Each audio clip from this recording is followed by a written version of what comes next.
الكثير من المستخدمين عندهم حسابات في البرامج أو المواقع الإلكترونية ويعانون من مشكلة نسيان الرقم السري لحساباتهم أو نسيان حساباتهم بشكل كامل. لذلك راح أشرح لكم هالميزة الممتازة اللي تحفظ لكم حساباتكم وأرقامها السرية بطريقة آمنة جدا ويسهل الوصول لها، وهي خاصية كلمات السر والحسابات اللي موجودة في الإعدادات بنظام الاي او اس. طبعا لازم تكون مسجل دخول بحسابك بخدمة الاي كلاود ويكون حسابك الخاص فيك، ما حد يستخدمه غيرك ولا يعرف رقم السري غيرك. بالبداية نضغط على هذا الخيار، بعدين راح نلاقي مجموعة من الخيارات، نختار الخيار الثاني اللي هو تعبئة تلقائية لكلمات السر، نضغط عليه ونفعل الخيار. راح تطلع لنا تحت مجموعة من الخيارات، نختار الخيار الأول اللي هو سلسلة مفاتيح اي كلاود.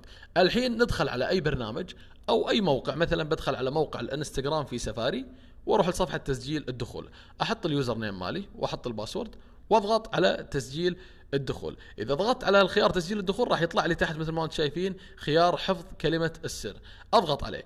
الحين راح ينحفظ الرقم السري وكلمة السر في الاعدادات عندي في ميزة او خاصية الحسابات وكلمات السر.